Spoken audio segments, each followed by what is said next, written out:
नमस्कार। अपनी पाठ्य पुस्तक के अध्ययन द्वारा हम सभी मिश्रण और यौगिक से भलीभांति परिचित हैं। हम ये भी जानते हैं कि यह दोनों एक दूसरे से भिन्न हैं, पर मन में अक्सर एक प्रश्न उठता है कि यह दोनों एक दूसरे से किस प्रकार भिन्न हैं। आइए देखते हैं और समझते हैं। इसके लिए हम एक सरल सा प्रयोग करेंगे, जिसके लिए हमें कुछ सामग्री की आवश्यकता है, जो कि इस प्रकार है।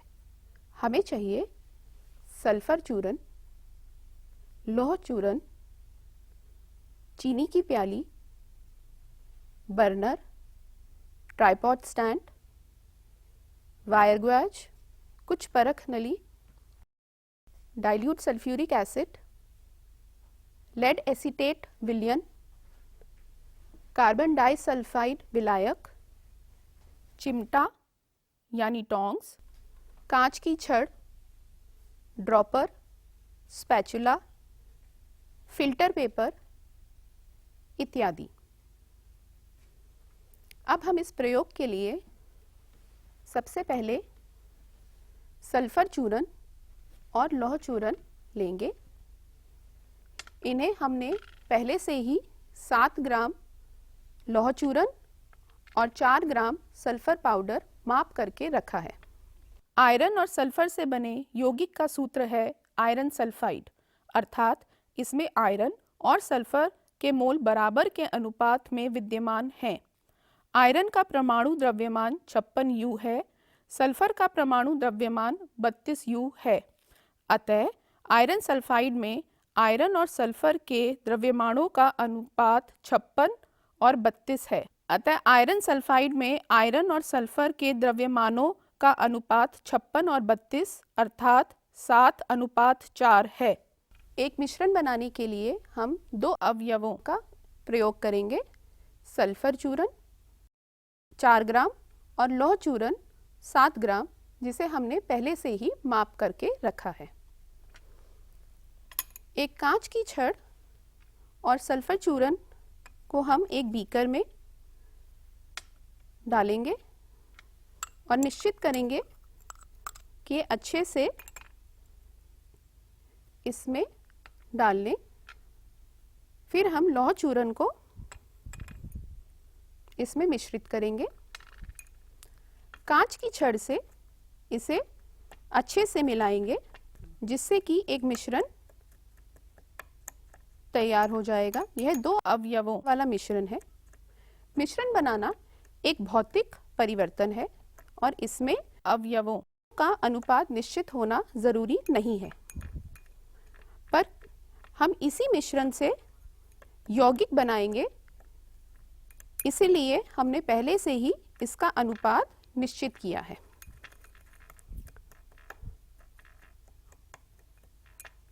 मिश्रण में दोनों अवयवों के गुण बने रहते हैं।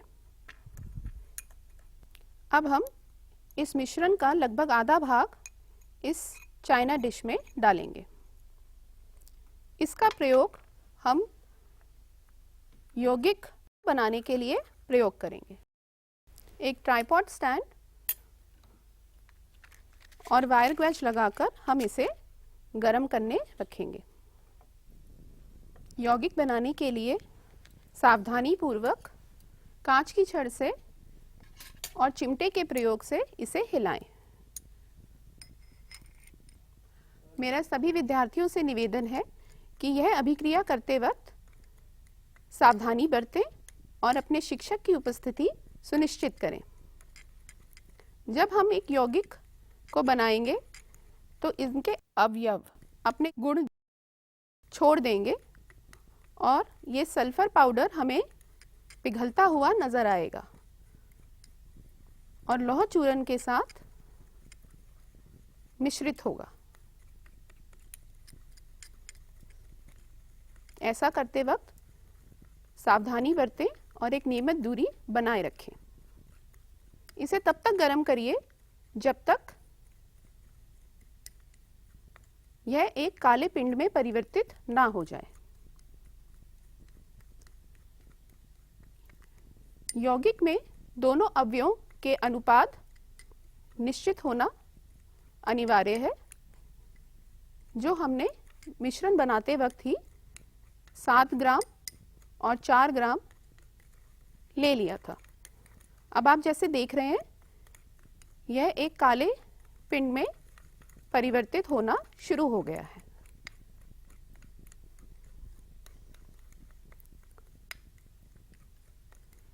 यौगिक को बनाना एक रासायनिक अभिक्रिया है।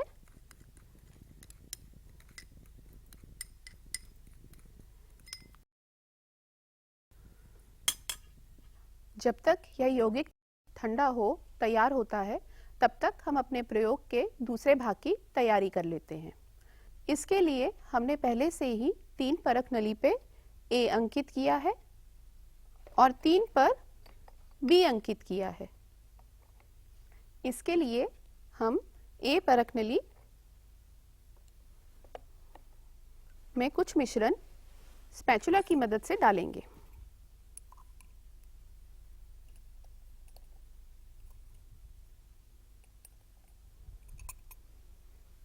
और B परख नली में कुछ यौगिक जो कि हमारा अब तैयार हो चुका है उसे खुरच लेंगे।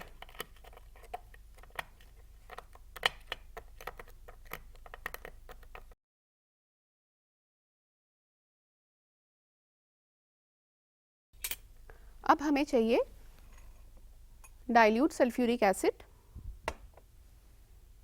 एक ड्रॉपर,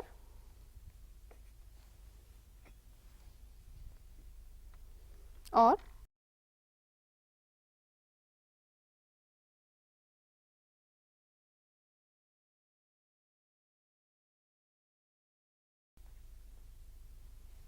इस टेस्ट ट्यूब में डालेंगे। देखिए क्या होता है।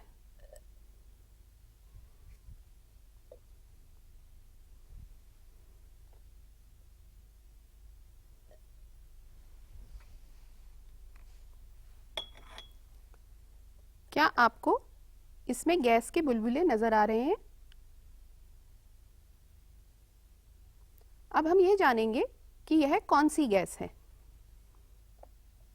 इसके लिए गैस को इकट्ठा करने के लिए हम इसके मुंह पर एक कॉक रखेंगे,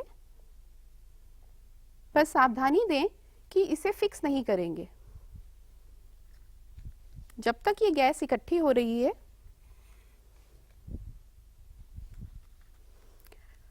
क्या आप इसे पहचानते हैं? ये कौन सी गैस है? चलिए देखते हैं।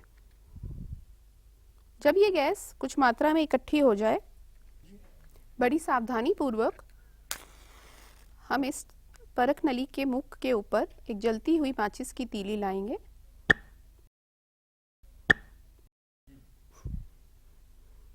आपने देखा कि यह गैस पट ध्वनि से ज्वलित होती है। क्या आप इस गैस को पहचानते हैं? यह हाइड्रोजन गैस है और यह इस गैस की विशेषता है कि यह पट ध्वनि के साथ जलती है। मिश्रण में लौह का अपना गुण बना रहा, इसीलिए सल्फ्यूरिक एसिड के साथ अभिक्रिया करने पर लौह चूर्ण ने हाइड्रोजन गैस को उत्सर्जित किया। अब हम यही अभिक्रिया अपने यौगिक के साथ करेंगे। हमने बी टेस्ट ट्यूब में यौगिक डाल रखा है और इसमें भी हम सल्फ्यूरिक एसिड डालेंगे।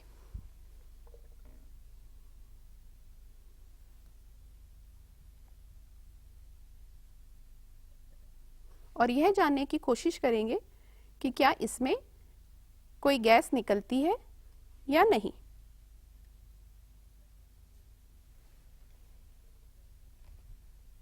इसमें भी गैस की उत्पत्ति हो रही है। क्या आपको गैस के बुलबुले नजर आ रहे हैं?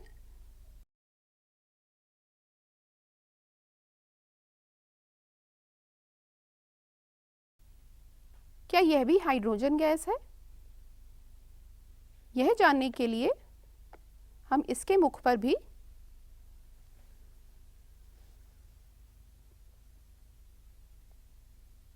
कॉक रखेंगे और गैस को इकट्ठा होने देंगे और फिर एक जलती हुई माचिस की तीली सावधानी पूर्वक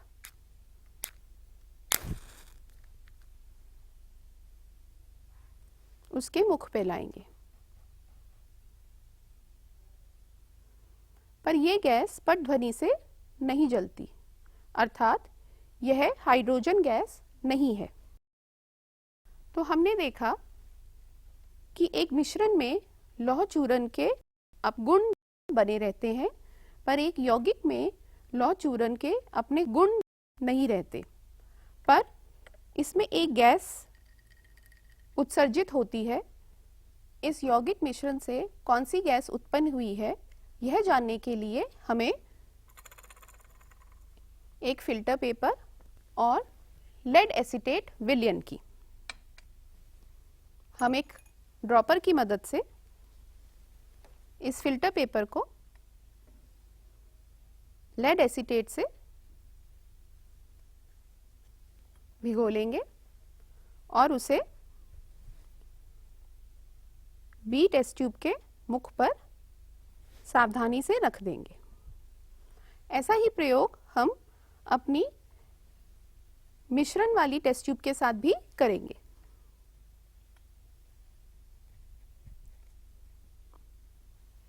और ये जानेंगे कि ये दोनों गैसें किस प्रकार भिन्न हैं।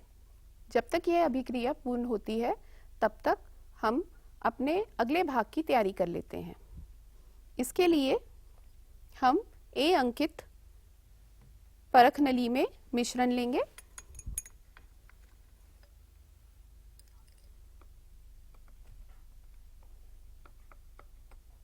और B अंकित परख नली में अपना तैयार किया हुआ यौगिक लेंगे।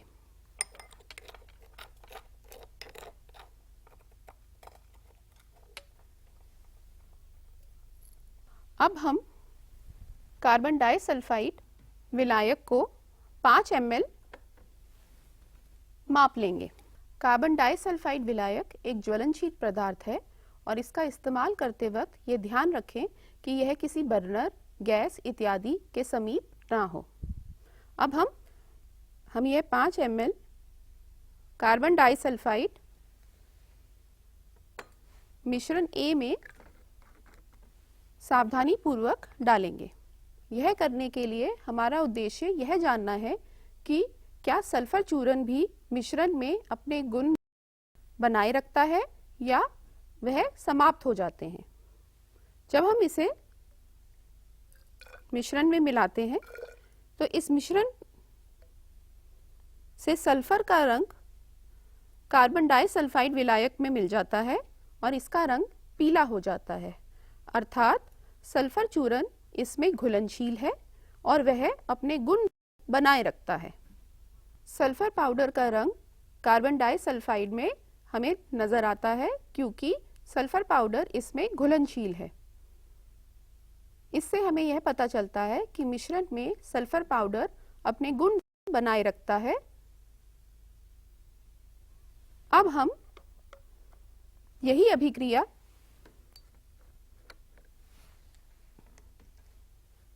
अपने यौगिक के साथ करेंगे। 5 ml कार्बन डाइसल्फाइड इस यौगिक में डालेंगे।